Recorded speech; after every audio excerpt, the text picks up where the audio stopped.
It's still there, in a drawer maybe, or a box at the back of a shelf, or folded into something else so you don't have to look at it directly, but you always know it's there. A message thread you haven't deleted. A photograph you've moved from place to place across multiple apartments without ever deciding to keep it, just never deciding to let it go. A gift from someone who made you feel small. A note from someone who left. Something ordinary, a mug, a book, a piece of clothing, that became extraordinary the moment the person it came from became someone who hurt you. You've thought about throwing it away. More than once. You've picked it up with that intention. Maybe you've even made it as far as a bin bag before something stopped you. And you've wondered, probably in the specific way you wonder about the things you can't explain about yourself. Why can't I let this go? Why am I still holding on to something from someone I should be done with?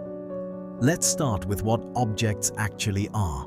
Not what they're supposed to be, just containers for things, functional or decorative, replaceable. But what they actually become over time inside a relationship. Objects absorb meaning, not metaphorically. In a very real psychological sense, the things associated with significant people in our lives become encoded with the emotional residue of our experiences with those people. The neural pathways that hold the memory of a person, their face, their voice, the feeling of being around them, become linked with the objects that existed in proximity to them. This is why certain songs return you to certain years, why the smell of something can move you across decades before you've had time to think about it. Why an ordinary object, a coffee cup, a jacket, a handwritten note, can carry more emotional weight than anything it was designed to carry. The object isn't the person, but it holds an index to them. A compressed file of everything that person meant to you, including everything that still isn't resolved. And throwing it away doesn't feel like throwing away a thing. It feels like throwing away the person. Or worse, throwing away your own unfinished business with them. Object relations theory, developed by Melanie Klein and later expanded by Donald Winnicott, describes how human beings use physical objects as proxies for emotional states and relationships. Winnicott's concept of the transitional object, the childhood blanket, the stuffed animal, the thing a small child holds when separated from a caregiver, illustrates something fundamental about how we're built. We use objects to manage the gap between presence and absence. The object stands in for the person. It makes the absence bearable. We don't entirely stop doing this in adulthood. When a significant person leaves our life, through a breakup, a falling out, a death, a slow fading, the objects they left behind become transitional objects of a kind. They bridge the gap between when that person was present and wherever we currently are in processing their absence. Keeping the object is a way of keeping the gap open, not because you want them back necessarily, but because closing the gap, making the ending final, clearing the evidence of the relationship from your physical space requires completing something you haven't yet completed. And you can't complete it yet, so the object stays, holding the space for the work that isn't done. Here's what makes this harder when the relationship was painful. With a straightforward loss, someone you loved who loved you back, a relationship that ended cleanly, a person who was good to you and is simply gone, the objects they leave behind carry mostly grief. Clean grief, or as clean as grief gets, the sadness of something that was good and is over. But when the relationship was complicated, when the person hurt you, when the dynamic was one-sided or confusing or damaging, the objects don't carry grief alone. They carry ambivalence. They hold both things at once, the warmth that was real and the pain that was also real. The version of the person who gave you the object and the version of the person who caused the wound. The you who received this thing when things were different, and the you who is trying to make sense of how it all fits together. Ambivalent grief is harder to process than clean grief because it doesn't move in a straight line. It circles, it revisits, it asks the same questions in different configurations. Did they love me? Did I matter? Was any of it real? And doesn't always find answers that settle. The object, still in the drawer, still in the box, still moved from apartment to apartment, is a marker of that circling. A physical record of the fact that the questions haven't resolved yet. Throwing it away doesn't resolve them, which is part of why you haven't. There's a specific thing the object sometimes holds that's worth naming: an unfinished conversation.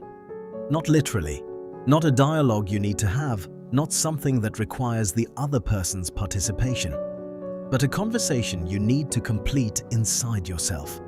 Between the part of you that was hurt and the part of you that still doesn't entirely understand why. Between the part of you that is angry and the part that still, despite everything, carries something like love for who they were before things broke. Between the you who received this object, who was, in that moment, a version of yourself who trusted or hoped or believed, and the you standing now, trying to integrate what happened after.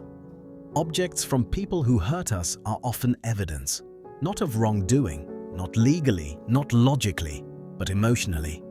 They're proof that you were there, that the relationship was real, that you weren't imagining the parts that were good or the parts that were bad, that something happened and you survived it, and the thing in the drawer is the physical record.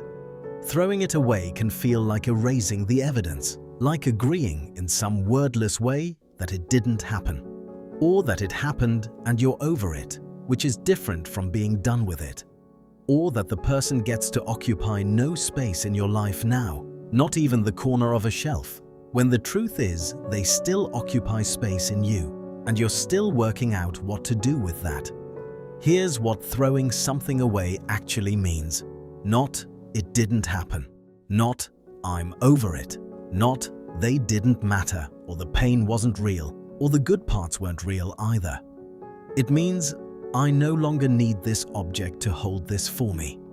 It means the emotional work it was keeping space for has been done, or is being done, in a way that doesn't require the object's physical presence any longer.